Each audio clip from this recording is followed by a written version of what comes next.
Eh, Om Swastiastu.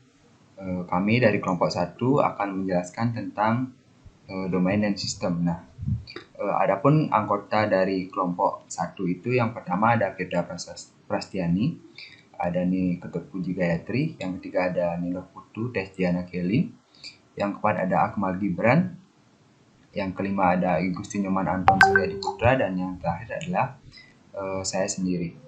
Nah, sebelum kita lanjut lebih detail mengenai domain dan sistem, nah saya sendiri akan menjelaskan tentang definisi atau pengertian dari domain dan sistem. Nah, domain dan sistem ini adalah kepanjangan dari DNS, yaitu adalah sebuah sistem yang digunakan untuk menerjemahkan alamat domain menjadi IP address yang dapat dipahami oleh komputer.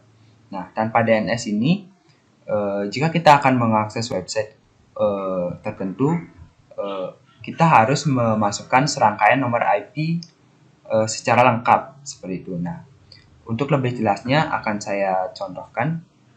Nah, sebagai contoh, kita misalnya akan mengakses Google. Jadi kita hanya perlu memasukkan google.com dan kita akan langsung menuju ke situs Google tersebut. Nah, sebenarnya google.com ini tidak bisa dimengerti oleh komputer. Nah, fungsi dari DNS tersebut adalah mengubah domain tersebut, domain google.com ini menjadi sebuah alamat IP. Nah, di sini saya sudah mencari alamat IP dari google.com itu. Ini merupakan alamat IP dari google.com. Nah, untuk mengetahui, membuktikan bahwa google.com itu ini merupakan IP dari google.com, kita akan coba paste di browser kita. Nah, di sini sudah muncul IP dari Google dan kita coba klik enter. Jadi hasilnya sama. Nah, itu adalah fungsi dari DNS, yaitu menerjemahkan domain yaitu google.com menjadi sebuah IP address yang dapat dimengerti oleh komputer, sehingga nantinya user dapat menuju ke situs yang diinginkan. Nah, sekian mengenai pengertian atau definisi dari domain dan sistem. Untuk selanjutnya adalah struktur nama dan administrasi akan dijelaskan oleh teman saya, Anton Surya. Terima kasih. Sekarang saya lanjutkan kepada name structure and administration. Sebelumnya perkenalkan, nama saya Igusti Nyoman Anton Suryadi Putra, NIM 1915051027, akan menjelaskan mengenai name structure and administration. Yang pertama, jika kita melihat kepada DNS ataupun sistem penamaan domain, ini tidak terlepas dari nama-nama website yang telah beredar di dunia. Seperti halnya kita telah mengenal google.com ataupun Gmail dan juga web-web yang terkenal lainnya. Nah, dari sana kita bisa melihat adanya name structure and administration. Jadi ada banyak sekali mengenai name structure and administration yang mengatur dari laman web tersebut, apakah itu termasuk kepada government, apakah itu termasuk komersial, apakah itu termasuk dari negara, dan yang lainnya. Jadi nama-nama tersebut masuk ke dalam sumber daya internet yang menentukan dari fungsionalitas teknis layanan yang disediakan. Nah, mengenai name structure and administration tersebut, ini seperti contohnya, ini merupakan DNS. Jika kita lookup dari name domain ns1.canonical.com, ini masuk ke dalam IP 91.189.94.173. Ini termasuk ke dalam komersial. Nah, ini merupakan web dari Ubuntu. Nah, dari domain-domain tersebut kita mengetahui fungsionalitas dari layanan-layanan yang disediakan laman tersebut. Jika berakhiran dari .com, akan mengidentifikasi host itu merupakan komersial. Jika .edu merupakan lembaga pendidikan, .government itu dulunya termasuk pada dalam federal pemerintahan federal dari Amerika Serikat, karena pada awalnya di ARPA dan juga DARPA menerapkan .gov yang akhirnya terpisah jadi .gov dan .mil. Sekarang ini hal ini juga masih diterapkan dari Amerika Serikat sendiri. .org merupakan organisasi yang bersifat nirlaba. .net menjadi jaringan, dan .int atau internasional ini merupakan organisasi internasional. Tidak terlepas juga didukung dari negara-negara lain, seperti halnya .id merupakan domain milik Indonesia, .cn merupakan dari negara Tiongkok, dan .sg merupakan Singapura, dan yang lainnya. Itu tidak terlepas dari fungsionalitas mengenai domain-domain yang dimiliki dari negara bersangkutan. Sekarang kita akan melihat bagaimana caranya melihat dari domain name server yang dimiliki dari laman-laman web. Contohnya ketika kita membuka perambahan web, kita bisa mengetikkan di sini WHOIS untuk melihat dari domain web server. Misal di sini saya akan mencari ubuntu.com. Di sini akan tertera jenis laman yang dimiliki dari ubuntu.com. Ini merupakan name servernya, memiliki 3 name server.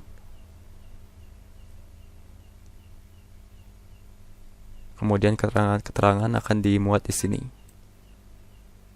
mengenai creation date, update date, registration, dan juga yang lainnya.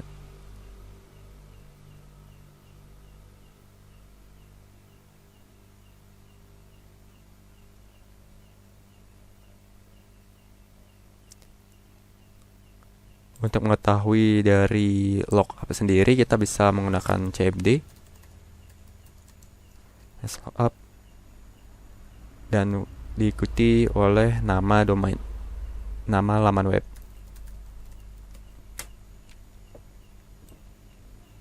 Jika kita balikan ns lookup IP, ini akan mengarah ke dalam subdomain dari canonical sendiri. Untuk selanjutnya akan dilanjutkan oleh rekan saya. Terima kasih.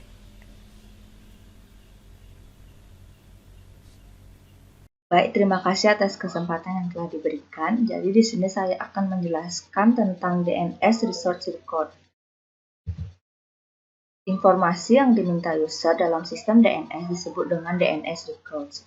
Setiap nama domain akan menyimpan file-file DNS dalam bentuk file yang disebut file zona DNS. Nah, file zona ini yang diletakkan pada server-server DNS yang ditunjuk sebagai server DNS primer dan server DNS sekunder untuk nama domain tersebut. Jadi, bisa disimpulkan bahwa DNS records merupakan jenis-jenis record yang disimpan dalam file zona DNS. Nah, tentunya DNS resource record memiliki format.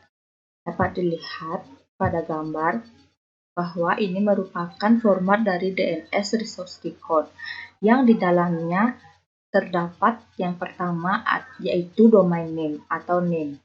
Yang kedua ada type, yang ketiga ada class, yang keempat ada time to live atau yang dapat disingkat sebagai TTL. Yang selanjutnya ada resource data length atau dapat disingkat sebagai RD-length. Dan yang terakhir ada resource data atau dapat disingkat rdata. Nah, domain name berisi nama objek, domain, atau zona yang menjadi sumber resource code itu sendiri, yang dikodekan menggunakan notasi nama DNS standar. Type merupakan nilai kode yang menentukan jenis resource code. Nah, disinilah kita dapat menentukan nilai atau tipe dari jenis resource code itu sendiri. Contohnya, yang paling umum Misalnya itu adalah jenis resource record dengan tipe E atau address. Kemudian ada PTR atau pointer dan lain sebagainya. Selanjutnya kelas. Kelas di sini untuk menentukan kelas resource record yang diminta. Biasanya nilai 1 untuk internet. Selanjutnya ada time to read atau TTL. Ini untuk menentukan jumlah detik bahwa catatan harus disimpan dalam cache perangkat yang membaca catatan. Kemudian ada resource data length atau RD length. Ini untuk menunjukkan ukuran bidang R data dalam byte. Dan yang terakhir yaitu resource data atau R data, merupakan bagian dari data resource record. Baik, di sini saya akan menyebutkan beberapa jenis DNS record yang paling sering dijumpai. Yang pertama ada E atau address yang sudah saya sebutkan tadi. Jadi record ini berguna untuk memasangkan secara langsung antara nama domain atau subdomain dengan alamat IP 32 bit. Selanjutnya ada MX atau mail exchanger. Nah, record ini digunakan untuk pertukaran surat untuk memetakan sebuah nama domain ke dalam daftar mail exchange server untuk domain tersebut. Kemudian ada PTR atau pointer yang sudah saya sebutkan juga tadi. Itu merupakan record untuk memetakan sebuah nama host ke nama kakak none untuk host tersebut. Kemudian ada name server yang merupakan record nama untuk memetakan sebuah nama domain ke dalam satu daftar dari server DNS untuk domain tersebut. Jadi itu merupakan beberapa contoh DNS record yang paling sering dijumpai. Sekian penjelasan saya mengenai DNS resource record. Jika ada salah-salah kata, saya mohon maaf. Penjelasan selanjutnya akan dilanjutkan oleh rekan saya. Terima kasih. DNS Query Message. Apa itu DNS Query Message?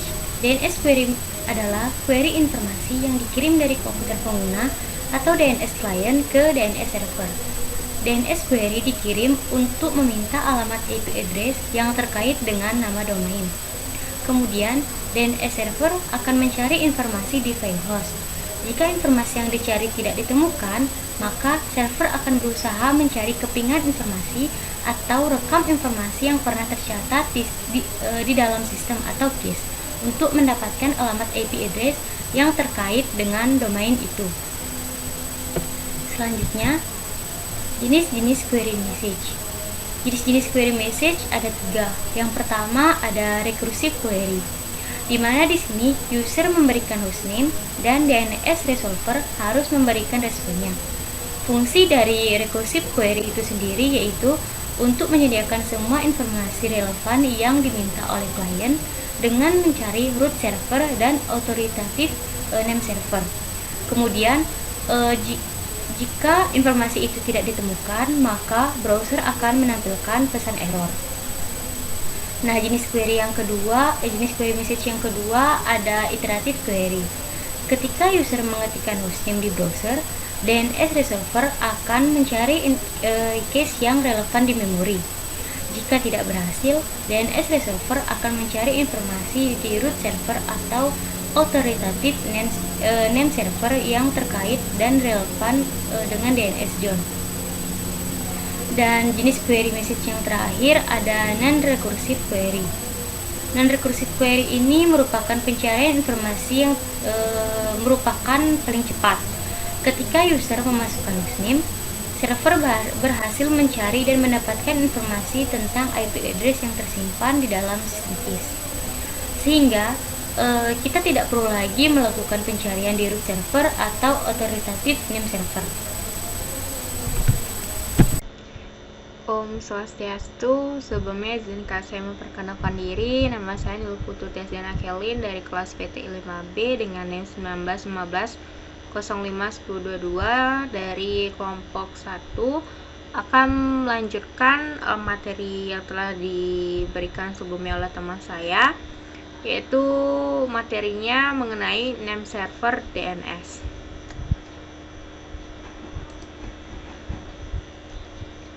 Nah, apa sih itu name server? Nah, name server ini adalah nama dari sebuah web server yang digunakan untuk mengarahkan domain ke server tertentu dan biasanya ditulis dengan format ns1 nama server dan lainnya.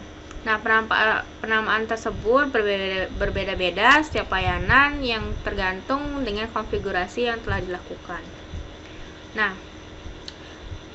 dalam melakukannya, seluruh namespace domain ini dibagi menjadi beberapa region atau beberapa wilayah. Nah, di mana setiap region ini menyertakan bagian unik dari seluruh namespace-nya. Lalu kemudian setiap area dikelola oleh organisasi yang terpisah yang juga bertanggung jawab untuk menyediakan satu atau lebih server nama untuk area tersebut. Nah, bergantung pada posisinya, yaitu dalam hierarki server, nama mungkin memiliki otoritas atas satu area atau jika berada di posisi yang lebih tinggi dalam hierarkinya. Nah, mungkin memiliki otoritas atas beberapa area. Nah, terkait dengan setiap zona, yaitu adalah server, itu nama primernya. Dan mungkin satu atau lebih nama server sekunder. Nah, penetapan ini untuk nama dan alamatnya juga. Nah, untuk server utama mengeksekusi dan menyimpan informasi, yaitu pada bagiannya di seluruh database dalam satu blok catatan sumber daya pada hard disk. Nah, oleh karena itu catatan sumber daya dalam database-nya itu disebut dengan catatan otoritatif, di mana catatan yang disimpan di server sekunder ini disimpan dalam memori yang mudah menguap dan merupakan versi cache dari catatan yang disimpan di server utama. Nah, seperti yang sebelumnya dikatakan, itu caching ini terjadi ketika server utama atau server sekunder mengirimkan permintaan ke server tingkat yang lebih tinggi ketika menemukan bahwa tidak memiliki catatan sumber daya yang terkait dengan permintaannya. Nah, lalu kemudian setelah menerima alamat IP yang diminta oleh server yang meminta akan menyimpan salinan ke dalam cache untuk jangka waktu terbatas. Nah, waktu ini disimpan di bidang live to live dari catatan sumber daya akses. Nah, biasanya diatur ke 2 hari. Nah, beberapa contoh daerah itu wilayah tingkat atas dalam hierarki memiliki izin ke beberapa wilayah atau region itu. Lalu batas area tingkat bawah dirancang untuk mencerminkan tingkat manajemen overhead yang terkait dengan area dan tingkat query-query-nya. Nah, berikut ini adalah beberapa contoh dari name server yang telah dikutip dari beberapa sumber, yaitu ada com. Nah, di mana ini name server untuk mengidentifikasi host milik organisasi komersial. Lalu yang kedua ada edu. Nah, di mana name server ini ditujukan untuk sebuah lembaga pendidikan. Lalu untuk yang berikutnya ada gov, di mana name server ini digunakan oleh pemerintah federal Amerika Serikat. Lalu yang keempat yaitu ada mil. Nah, di mana name server ini ditujukan untuk angkatan bersenjata Amerika Serikat. Nah, untuk yang berikutnya ada org. Nah, di mana name server ini digunakan untuk organisasi nirlaba atau suatu organisasi tertentu. Lalu yang berikutnya ada net. Nah, di mana name server ini digunakan untuk penyedia jaringan. Dan yang terakhir yaitu ada in. Nah, di mana name server ini digunakan untuk organisasi internasional. Nah, sekian yang dapat saya jelaskan terkait materi name server DNS. Mohon maaf apabila ada salah kata maupun ucap. langsung saja akan dilanjutkan oleh teman saya berikutnya. Terima kasih. Om Swastiastu. Perkenalkan, nama saya Akmal Gibran, mahasiswa dengan NIM 19150510023 dari Prodi PTI kelas 5B. Saya berasal dari kelompok 1 yang mendapatkan materi mengenai DNS, dan dalam submateri kali ini yang saya pegang, saya akan menjelaskan mengenai service request DNS. Baik, langsung kita mulai saja. Jadi service request DNS ini adalah semua hal yang berkaitan dengan proses mendetail mengenai bagaimana suatu klien dalam hal ini meminta layanan DNS untuk mengkonversi suatu hostname atau website yang dituju menjadi alamat IP yang sifatnya numerik untuk kemudian bisa diproses lebih lanjut. Mungkin kita bertanya-tanya, kenapa harus dikonversi menjadi alamat IP numerik? Padahal hostname itu lebih umum dan lebih gampang untuk dibaca, yaitu karena berupa alfabetik. Hostname ini berupa alfabetik. Jadi alasannya adalah karena komputer itu sebenarnya adalah device atau perangkat yang sifatnya itu sangat numeris atau numerik, sangat bergantung kepada angka. Komputer mengenali sesuatu sebagai angka, sebagai digit, bukan sebagai huruf sebagaimana manusia pada umumnya. Ya, maksud saya manusia mengenali angka juga, tapi manusia cenderung memproses informasi sebagai suatu huruf atau tekstual.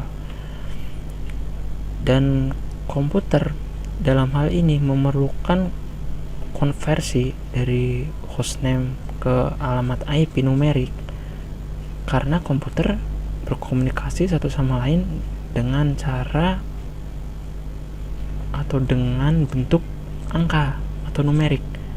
Hostname ini adalah bentuk lain dari alamat IP numerik ini agar manusia bisa lebih mudah dalam membaca dan mengerti sesuatu. Jadi IP ini adalah suatu alamat khusus yang diberikan kepada tiap-tiap perangkat yang terhubung ke internet, ya, sebagaimana tertulis di sini. Dan alamat ini diperlukan jika kita ingin mengakses perangkat atau file yang ditampung perangkat tersebut. Dalam hal ini adalah web page. Jadi entah IP, entah hostname, kedua-duanya itu sebenarnya berfungsinya sama, meskipun peruntukannya beda. IP dan hostname itu sama-sama alamat. Jadi web page atau halaman web yang ingin kita akses itu sebenarnya adalah sekumpulan file yang terdiri dari mungkin file HTML, file CSS, atau file asset yang berbentuk gambar, suara, animasi, dan lain-lain yang di-store atau disimpan di suatu server. Servernya itu memiliki alamat, yang mana alamatnya ini berbentuk dua, IP numerik yang peruntukannya adalah untuk komunikasi antar komputer, antar makhluk mereka saja, dan IP dan alamat hostname yang sifatnya alfabetik yang ditujukan agar kita lebih bisa memproses atau mengerti hal tersebut, karena manusia ini adalah makhluk yang tekstual. Kita lebih mudah menghafal suatu teks ketimbang angka. Ini adalah proses service request DNS. Ya, ini adalah jabaran detail dari A sampai Z dari bagaimana klien merequest suatu halaman web dalam bentuk hostname dulu, kemudian dikonversi menjadi alamat IP numerik, lalu kemudian dikirimkan kembali dan sebagainya. Bahkan saya jelaskan. Pertama, klien mengetikkan web tujuan dengan cara menuliskan hostname-nya di URL field. Ini ada agak kurang ya, URL field atau URL box. Contohnya adalah www.contoh.com. Nah, kita ini mengetikkan web tujuan dengan cara mengetikkan hostname-nya yang berupa huruf. Contohnya adalah www.contoh.com, www.facebook.com, atau www.kaskus.com. Kita menuliskannya dengan bentuk huruf, karena sebagaimana yang saya bilang tadi, manusia itu lebih cenderung sebagai makhluk yang tekstual ketimbang numerik. Kita cenderung memproses informasi itu secara teks, bukan angka sebagaimana mesin. Lalu request dari klien diterima di DNS resolver yang dikelola oleh ISP atau Internet Service Provider. Jadi DNS resolver ini adalah tanggung jawab dari ISP. Semua request dari klien sebelum sampai titik yang lebih jauh akan diteruskan pertama kali itu ke DNS resolver, yang berupa suatu server, yang mana servernya ini menangani permintaan layanan dari klien untuk kemudian diproses dan dicarikan dalam tanda kutip solusinya ke server-server lainnya. Jadi ibarat kata DNS resolver ini adalah kurir ya. Mungkin itu analoginya. DNS resolver melakukan forward request. Sebagaimana saya bilang tadi bahwa DNS resolver ini adalah kurir. DNS resolver ini melakukan permintaan kembali ke server lainnya, di forward requestnya. Forward requestnya ini adalah forward request berupa hostname ke DNS root name server untuk storing domain URL, dan TLD atau top level domain name server untuk pemrosesan top level domain. Jadi DNS resolver ini meneruskan forward requestnya yang berupa hostname itu ke DNS root name server untuk storing domain URL. Ini di depan ini www.contoh ini adalah domain URL. Lalu kemudian DNS root name server meneruskannya ke top level domain name server. Ya, .com-nya ini adalah top level domain. Jadi satu URL yang mungkin singkat itu sebenarnya memiliki dua pencabangan yang berbeda. Ada root name server untuk memproses domain URL-nya, dan top level domain name server untuk memproses sebagaimana namanya top level domainnya. Lalu top level domain name server melakukan konversi hostname ke IP dan dikirimkan kembali ke DNS resolver. Di top level domain name server ini melakukan proses pengubahan alamat dari yang awal itu hostname atau alfabetik ke alamat IP atau numerik, dan dikirimkan kembali ke DNS resolver. Jadi ini kalau dibentuk secara visual, kalau kita imajinasikan secara visual, ini bentuknya ini seperti lingkaran dari klien ke DNS resolver, DNS resolver ke DNS root name server, DNS root name server ke TLD name server, dan dari TLD name server langsung ke DNS resolver lagi. Jadi tidak lingkaran ya, tidak sepenuhnya lingkaran, karena dari TLD name server nggak langsung ke klien tapi ke DNS resolver dulu. Tapi saya harap Anda mengerti apa yang saya maksud. DNS resolver menerima alamat IP dan mengirimkannya kembali ke web browser. Jadi setelah DNS resolver itu menerima alamat IP-nya ini akan kembali dikirim ke web browser sebagai kliennya. Ya, tentu saja web browser dalam hal ini merujuk kepada klien, tidak mungkin ke yang lain. Dan web browser tersebut mengirimkan request ke web server yang memiliki alamat IP tersebut.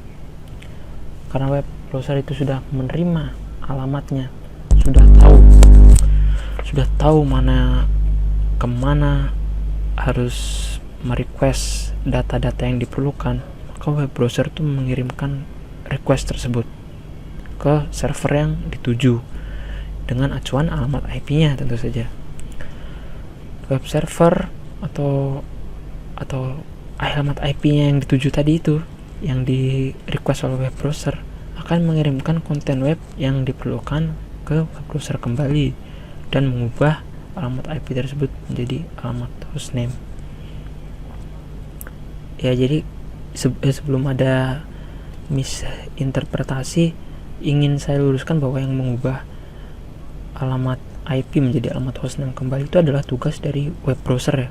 Jadi web server itu mengirimkan ke web browsernya itu data-datanya, dan dari web browser menampilkan web page tersebut di URL fieldnya itu dalam bentuk hostname lagi, bukan alamat IP numerik. Dan ini bisa kita lihat contohnya ketika kita mengakses suatu website website yang kita akses itu dari awal kita mengetikkan requestnya di URL field atau URL box sampai kita melihat tampilan websitenya itu, kita melihat di URL field atau URL box itu alamatnya tertera sebagai hostname yang alfabetik, bukan alamat IP-nya. Karena apa? Karena itu adalah kerja dari web browsernya, yang mana alamat IP-nya itu tidak dipilih untuk ditampilkan ke manusia. Karena kenapa manusia harus melihat alamat-alamat yang sifatnya angka yang tidak bisa dimengerti? Jadi web browser itu akan mengubah kembali alamat IP-nya menjadi alamat hostname. Dan tentu saja sesuai tugas utamanya, yaitu web browser akan menampilkan data-data yang sudah diunduh dari web server tersebut ke kita sebagai pihak yang merequest suatu data atau informasi. Dan ya, barangkali sekian yang bisa saya sampaikan. Saya tahu dari presentasi saya masih banyak sekali kekurangan. Maksud saya presentasi kami, karena kami adalah kelompok, masih banyak sekali kekurangan, dan sangat saya harapkan koreksi dan kritik dari kawan-kawan dan bapak dosen sekalian untuk kemajuan kami. Ya, sekali lagi mohon maaf atas kekurangan atau hal lain yang tidak mengenakan. Kami dari kelompok 1 PTI 5B, kami undur diri. Om Santi Santi Santi Om.